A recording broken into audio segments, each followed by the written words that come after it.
Nós estamos numa série de mensagens da nossa comunidade que começou há 2 semanas atrás, onde temos falado sobre o contador de histórias. Então você que está nos visitando, você que tem vindo aqui essa noite, seja muito bem-vindo. E você pode acompanhar todas essas mensagens através do nosso canal no YouTube. E você pode conhecer o que nós estamos falando sobre as parábolas de Jesus com o tema contador de histórias. Bom, no nosso vocabulário, nós usamos muitas palavras que muitas vezes a gente já não percebe mais qual é o significado, qual é o sentido e qual é a sua validade. Inclusive, quando passa por um ambiente religioso, ou quando se trata a respeito do reino de Deus, ainda a situação fica mais delicada e mais sensível.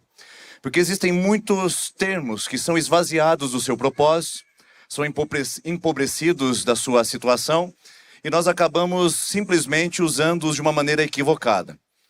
Parte disso é porque o senso comum nos atrapalha bastante. O senso comum é tudo aquilo que está relacionado a crenças, opiniões, conhecimentos, que são difundidos por um grupo e trazidos à baila por muitas pessoas, mas que não têm nem sustentação científica e muitas vezes não passaram por uma reflexão crítica. O senso comum, como disse José Saramago, um escritor português, é o próprio diabo. Por falar diabo, ele também se aproveita de vocabulários pobres. Ele também se aproveita de distorção de palavra. Aliás, na base das palavras do ambiente do reino de Deus, é ele quem atua para distorcê-las, deformá-las e até mesmo esvaziá-las de sentido. Tem um autor inglês chamado C.S. Lewis, muito conhecido, que escreveu um livro chamado Carta de um Diabo ao Seu Aprendiz. E lá ele apresenta alguns personagens. O Maldanado, que é aquele diabo conselheiro, vai orientar o aprendiz de diabo chamado Vermelhinho. E eles precisam atacar um paciente, uma pessoa que eles precisam remover e demover da fé cristã. E ele dá uma orientação básica para o Vermelhinho dizendo: aproveite para distorcer as palavras com sentido cristão, para que quando o nosso paciente usá-las, ele não saiba nem mesmo por que usa e nem mesmo o sentido delas. Sim, além do senso comum, o diabo usa da deformação das palavras e o empobrecimento do sentido, fazendo com que palavras ricas, proveitosas e profundas fiquem no nível da superficialidade e da má compreensão. Uma dessas palavras que precisa ser vista dentro do nosso ambiente é a palavra renúncia. Esse termo muitas vezes ele é mal compreendido e mal interpretado, deformado em sem sentido. Porque em nível de senso comum, renúncia está sempre relacionado a alguma perda, um prejuízo ou algum detrimento que sofremos. E essa é a verdade também dentro do ambiente religioso. Muitas vezes, para nós, falar em renúncia dentro de um ambiente cristão está sendo dito e apontando para algo que se relaciona diretamente a dor, sofrimento, tristeza, prejuízo. Mas onde será que vem essa ideia? Quem será que nos contou a história? Será que de fato nós entendemos o que essa palavra significa? Será que de fato nós compreendemos o que a palavra renúncia ela significa para a nossa vida e para a nossa história? De onde será que vem essa trajetória, essa deformação? Porque em sentido de dicionário, a própria palavra renúncia tem por definição o seguinte: abrir mão ou se abster de algo inferior por uma coisa superior. O seu dicionário diz isso. Renúncia é abrir mão de algo inferior por algo superior. Então a pergunta que eu faço para você é: onde é que está o prejuízo nisso? Onde é que está o dano? Onde você troca algo inferior por algo superior. Existe essa possibilidade? O próprio dicionário diz que não. A palavra renúncia está relacionada a um movimento que nós fazemos por algo melhor. E aí eu fico me perguntando, onde foi que a gente se perdeu? Onde foi que a gente se transformou em cristãos apáticos, entristecidos? Muitas vezes com cara de sofrimento, naquela caminhada de sofrência, dizendo: ser cristão não é fácil. Deus pede o nosso prazer, pede a nossa alegria, Ele pede nossos sonhos. Irmão, dá vontade de ser cristão assim, com Deus desse? Que pede todas as nossas alegrias, prazeres, realizações, sonhos. Será que é isso que Deus faz ou nós entendemos errado? De onde vem essa ideia que renunciar a algo em direção ao reino de Deus, nós estamos assumindo prejuízos e danos e nos faz ter aquela cara de poucos amigos? E não é por menos que muitos de nós temos um cristianismo rabugento, ranzinza, mal-humorado. É óbvio, porque ficar abrindo mão de tudo sem ter nenhum sentido, sempre trocando o nosso superior pelo inferior, é óbvio que as pessoas ficarão tristes. De onde vem essa ideia? Eu tenho algumas hipóteses que eu queria compartilhar com você. A primeira hipótese é que talvez nós sejamos herdeiros diretos de um movimento chamado monasticismo, que aconteceu entre os séculos 3 e 5 depois de Cristo. Os cristãos começaram a migrar para desertos e regiões solitárias para poderem se abster, se privar dos prazeres da sociedade em comum e de qualquer indicativo de tentação. Ao fazerem isso, eles assumiam sobre si a responsabilidade de renunciar à vida social e os prazeres dessa vida para viverem como ermitões, pessoas que subjugavam seu corpo, seus desejos e suas vontades. Até aí tudo bem. O problema é que com o tempo isso foi sendo sedimentado e foi sendo transformado numa cultura onde o sofrimento melhorava a santidade. Quanto mais o monge sofria, quanto mais renúncia ele fazia, quanto mais prejuízo ele assumia, quanto mais rosto de poucos amigos ele tinha, mais alto ele subia no nível de santidade. Tanto é que desse período, até na era medieval, rir era sinônimo de falta de seriedade. Rir era superficialidade. Porque pessoas cristãs decentes eram sérias e sisudas. Inclusive, na época medieval, algumas pessoas eram chamadas de possessas de espíritos malignos por gargalharem, por sorrirem dentro do cristianismo. Isso é impressionante. A história tem desenhos que marcam que um cristianismo sisudo se desenvolveu como símbolo da nossa piedade, da nossa santidade, como se a gente assumisse o sofrimento de Cristo e a vida fosse uma eterna sofrência e a gente está pagando um preço muito alto por ser cristão. Mas não somente isso.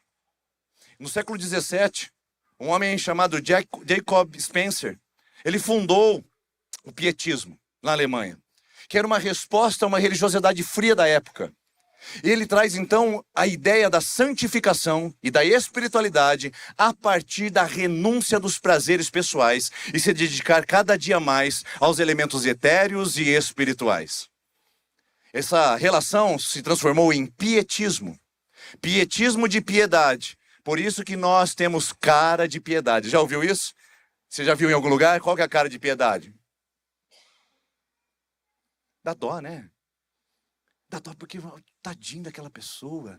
Deve estar sofrendo tanto por servir Jesus. Deve ser tão difícil servir Jesus. Deus me livre de servir Jesus, porque eu não quero ter a cara dessa pessoa. Onde foi que a gente se perdeu? Por que a palavra renúncia tomou contornos de prejuízo, quando na verdade o próprio dicionário diz que é diferente? Eu quero aproveitar essa oportunidade para a gente poder ampliar e contar umas histórias. Já que a gente está nessa série, me permita, eu amo histórias e vou contar para vocês. A primeira história que eu gostaria de compartilhar é a história de um engenheiro colecionador de antiguidades. Este homem, ele adorava visitar lugares para arrematar velharias que tinham algum tipo de valor para ele em relação à sua coleção. Um dia ele visitou uma casa que estava todinha em leilão. E todo o leilão era apenas no arremate único, todas as peças. Ele, olhando para tudo aquilo, foi visitar sabendo que não teria condições de comprar todas aquelas coisas. Então, de repente, andando pelas salas, ele para numa escrivaninha, puxa uma gaveta e descobre que toda aquela velharia era de uma família real que deixou grandes legados históricos para aquela sociedade.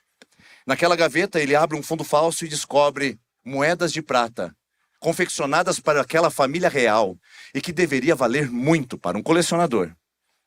Ele volta ao leiloeiro e pergunta quanto é que vale para arrematar o leilão. Ele diz $95 mil, o senhor pode levar tudo. Ele tira um extrato da conta bancária e descobre que ele tem $25 mil, mas ele vai para casa e diz, esposa, eu achei algo que é de extremo valor para mim. Então eu quero dizer uma coisa para você, nós vamos precisar vender a casa, hipotecá-la, nós vamos precisar refinanciar o carro, a gente vai precisar vender o carro, mas eu preciso arrematar tudo aquilo porque tem algo valioso.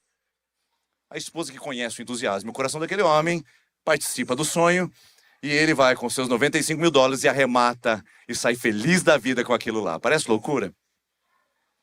História 2. Segunda história. a artista colecionadora de obra de arte. Ela ama galerias e está visitando uma onde também está em leilão várias obras de artes, de autores nada famosos. Então ela chega naquele lugar e olha uma pintura e chama a atenção de uma forma especial e ela vê que ela tem traços de um pintor chamado Picasso. Ela se aproxima e vê a assinatura e percebe que não é o nome dele. Mas conhecedora da história, ela sabe que algumas das primeiras obras de Picasso, ele não assinou com seu nome. Então, provavelmente, poderia ser a obra-prima rara e perdida do Picasso antes da fama e que valeria alguns milhões de dólares, inclusive, muito bem para uma própria colecionadora. Ela vai ao leiloeiro e pergunta, quanto é que vale esse leilão todo? Ele diz, $25 mil, a senhora leva todas as obras de arte. Ela vai para sua casa, tira um saldo do extrato bancário e então ela percebe que ela tem $1.500, miseravelmente. Ela vende o carro, ela vende o computador, ela coloca a sogra não, ela vende tudo que precisa, que podia ser vendido. E de repente, então, ela volta e arremata tudo aquilo. Volta para casa feliz da vida, porque adquiriu uma obra de extrema importância e de valor. Eu pergunto para você, você compraria um leilão por moeda de prata de uma família medieval? Você compraria uma obra de arte de Picasso, vendendo tudo que você tem? Talvez você não, mas ele sim. Por quê? Porque valor é subjetivo. Cada um atribui o seu, aquilo que lhe traz significado. O valor é algo que é particular, de foro íntimo. E nós atribuímos valor àquilo que nos apetece, àquilo que nos atrai, àquilo que nos motiva e àquilo que nos inspira. O nosso senso de valor não é baseado por uma régua moral, por uma régua social, sequer por uma régua religiosa. Nosso senso de valor é baseado por aquilo que para nós é um tesouro.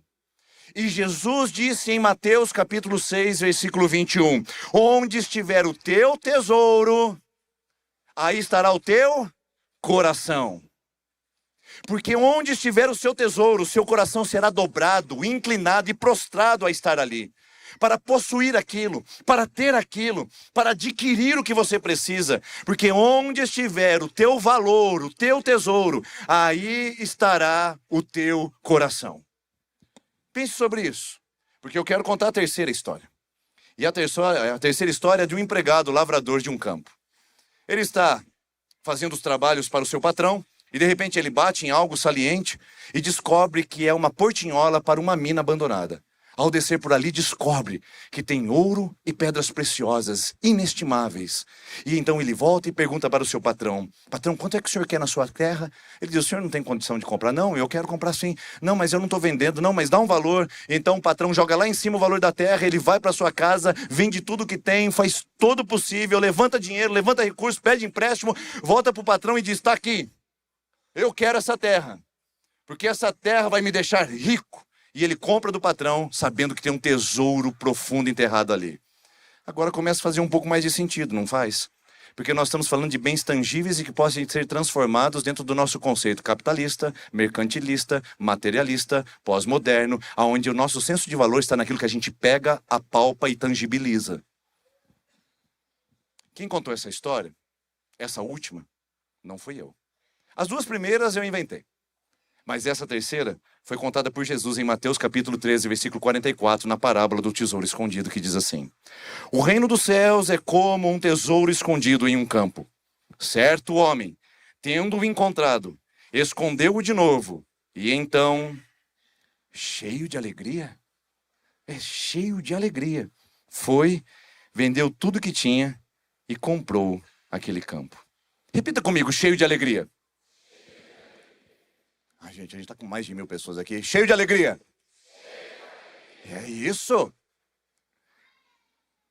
O homem abre mão de tudo para comprar um campo, mas cheio de alegria.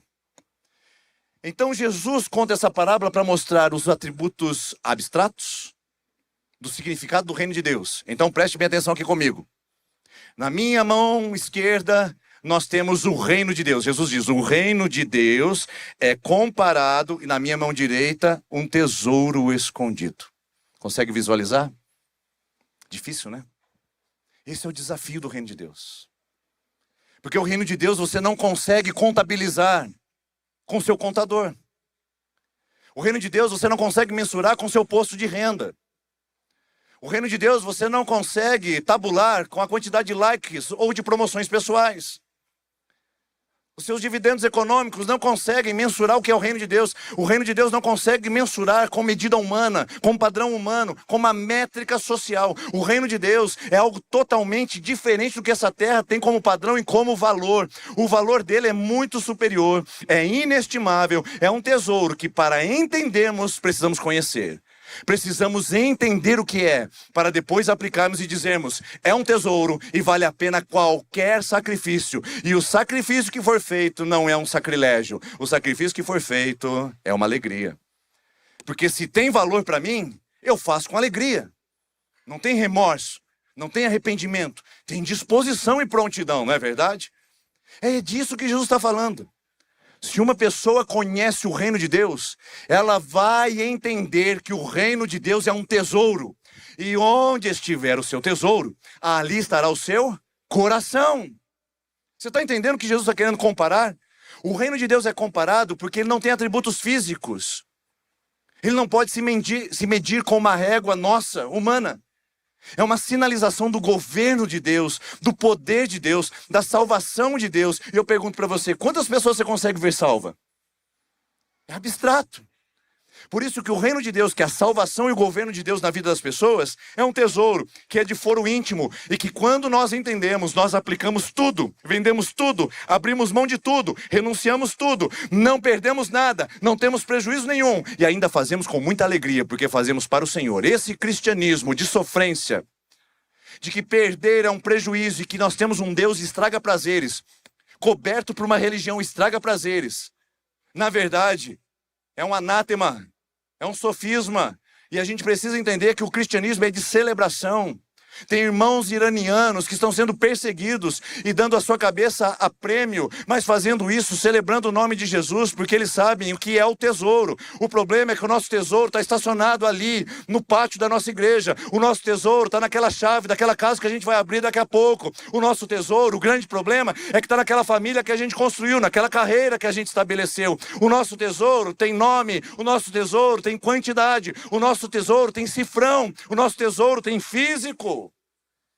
E aí fica difícil abrir mão mesmo. O chamado da palavra de Deus é entender o evangelho como um tesouro. E não como sacrilégio. Não como prejuízo.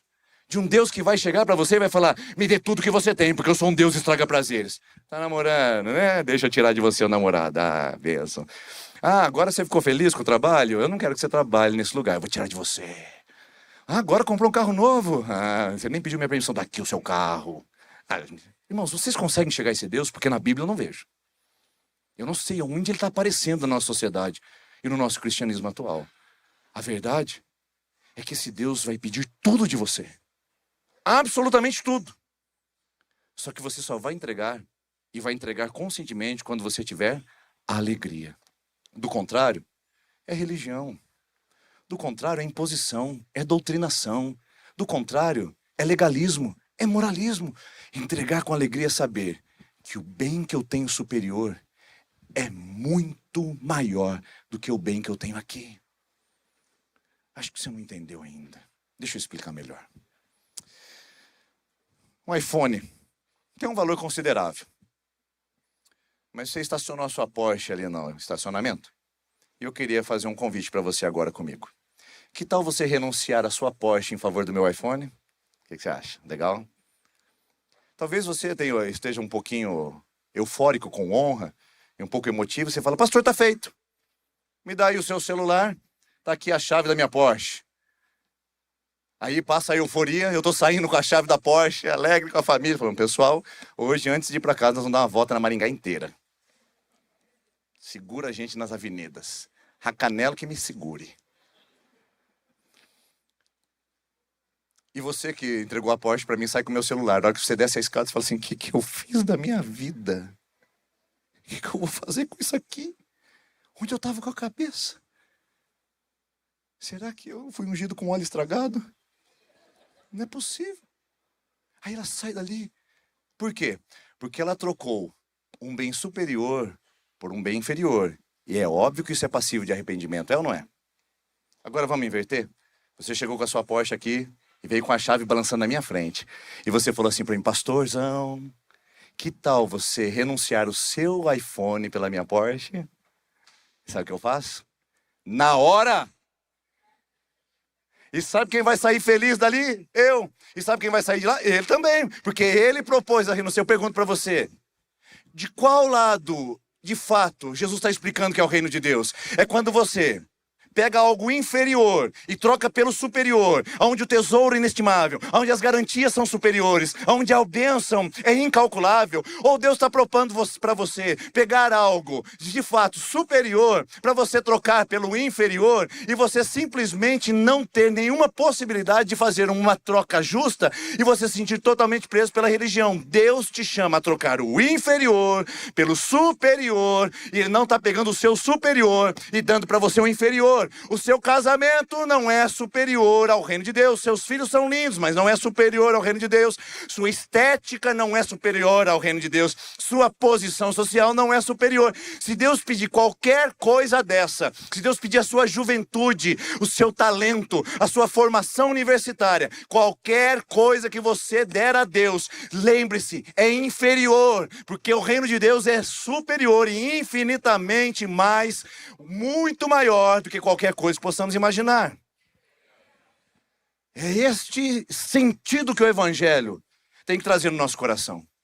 E para a gente fazer esse movimento e tomar juízo novamente de que o reino de Deus é como um tesouro escondido, e por estar escondido a gente tem que se esforçar para encontrar, você vai cavar e vai dizer, vale a pena qualquer movimento e eu vou fazer com alegria. A gente pode conjugar reino, tesouro, venda e alegria na mesma frase. Só que só pode conjugar isso quem tem maturidade. E maturidade espiritual e maturidade cristã é uma coisa que talvez esteja em raridade nos nossos dias. Maturidade para entender o que é o Evangelho e quem é Cristo. E eu quero mostrar para você os Cs da renúncia alegre e contente. Alguns Cs que mostram a maturidade cristã quando a gente entende que renunciar não é prejuízo, renunciar é um privilégio. Eu vou melhorar a frase para ficar bonita e ficar de efeito, que vem na minha mente agora. Renunciar não é um sacrilégio. Renunciar é um privilégio. Porque onde estiver o seu coração, ou melhor, onde estiver o seu tesouro, ali estará o seu coração. Primeiro C, para saber se você tem maturidade de renúncia, é o C do conhecimento. Não dá para exigir para que ninguém renuncie. Não dá para exigir que alguém abra mão de qualquer coisa se primeiro ela não conhece. O rapaz conhecia de prata e de história medieval. A moça conhecia de obra de arte e de Pablo Picasso. E você conhece do reino? Porque não dá para exigir que você renuncie com alegria se você não conhece o reino. Se você não conhece o Evangelho e não conhece Jesus. Se você só conhece a doutrina e conhece só a igreja, se conhece só a segunda IPI, ainda não é suficiente. Porque renunciar para você sempre será uma dor e um sofrimento. Se você não conhecer quem é o dono do reino. As pessoas sabem como renunciar. Tem que renunciar para que não tenha relação sexual antes do casamento. Tem que renunciar para que os bens não tomem o nosso coração. Tem que renunciar à nossa juventude para poder servir ao Senhor enquanto temos vitalidade. As pessoas sabem como, elas só não sabem para quê, ou melhor, por quê e para quem. Eu quero perguntar se você sabe por que você renuncia. Qual é o motivo disso? E para quem você renuncia? Porque não é para mim, não é para sua esposa, não é para conquista pessoal. Para quem você renuncia é o que importa. Porque a palavra de Deus diz em Oséias 4:6, o meu povo está destruído porque lhes falta conhecimento. Falta de conhecimento de Deus traz destruição, degringola a nossa vida e deforma. A palavra de Deus diz em João 8:32, e conhecereis a verdade, e a verdade vos libertará. Ou seja, é conhecer uma pessoa, que é Jesus Cristo. É esse conhecimento que liberta. Quem conhece a Jesus, renuncia alegremente. Quem não conhece é um sofrimento. Pode saber disso. Agora o segundo C, é tão interessante quanto, que é o C da convicção. Não dá para você manter uma renúncia alegre se você não está convencido daquilo. Essa prata é a melhor coisa que poderia me acontecer. Pablo Picasso é a melhor obra para minha coleção. O tesouro é a melhor aquisição para minha vida. Se você não tem convicção de que isso é o melhor, você vai fraquejar. E renúncia para você vai te espantar da igreja, vai te espantar da doutrina, vai te espantar do relacionamento com Deus, porque você ainda não tem convicção madura no Evangelho e em Cristo. Tem gente que tem mais conhecimento na ideologia política do que do evangelho. Sustenta mais os seus argumentos ideológicos de esquerda ou de direita do que o conhecimento da palavra de Deus. Com todo respeito a você que ainda não teve acesso às escrituras, mas é um absurdo uma pessoa que está tanto tempo dentro da igreja e sabe articular todos os movimentos políticos, mas não sabe articular uma parábola das escrituras. Porque se não conhecermos, não estaremos convictos. Se nós não conhecemos o evangelho, não conhecemos a Jesus, nós seremos frouxos. E não conseguiremos sustentar as nossas convicções diante do mundo que opera contra nós e que nos oprime o tempo todo. Paulo disse com uma convicção invejável. Ele diz em 2 Timóteo, capítulo 1, versículo 12. Porque eu sei em quem tenho crido. Você consegue ver a força dessa palavra? Porque eu consigo. Eu sei em quem tenho crido. Porque ele é poderoso para guardar o meu depósito até aquele dia de Jesus Cristo. Paulo diz, eu tenho convicção de quem é Jesus. E eu tenho convicção de que ele vai guardar o meu tesouro nele. Pronto. Convicção, jovem. Convicção, empresário. Convicção, mulher, convicção do evangelho de quem você é em Deus, para você não negociar nada e manter a sua vida para o valor do reino e direcionada a ele. O terceiro C, que nos ajuda a entender a renúncia alegre, é a coragem. Eu não estou dizendo que não tem sacrifício servir a Jesus. Eu não estou dizendo que não tem algum tipo de esforço, porque a palavra decisão envolve cristianismo. Jesus disse em Mateus 16, 24... Aquele que quiser seguir, negue a si mesmo, tome a sua cruz e siga-me. Cruz é morte. Essa decisão não é fácil. Morrer para as coisas desse mundo e viver para Deus não é fácil a decisão, mas é uma decisão. Toda cisão gera dor. Cisão é corte. E todo corte gera um tipo de sofrimento. Mas se a gente está sendo cortado para ter saúde, que coisa maravilhosa. Agora, ser cortado só para ser punido não faz sentido nenhum. A sua decisão de seguir a Jesus não é ser cortado para ser punido. É ser cortado para ser sarado. É cortar coisas para você viver o melhor. Não é para te prejudicar, é para te dar um tesouro ainda supremo e superior. Por isso é necessário coragem.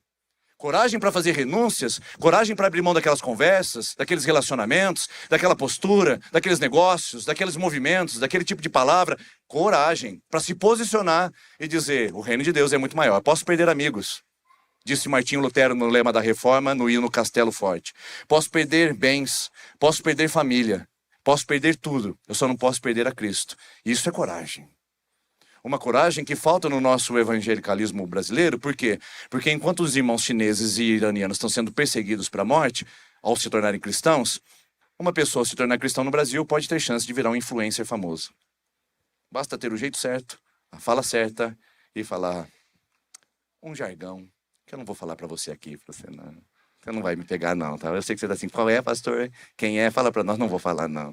É só você maquiar e fazer e pronto. Você consegue. Agora, coragem tá faltando. Porque seguir a Jesus pode custar tudo. Mas não significa que é prejuízo. Este é um movimento. Seguir a Jesus pode custar tudo. Mas não significa que será prejuízo.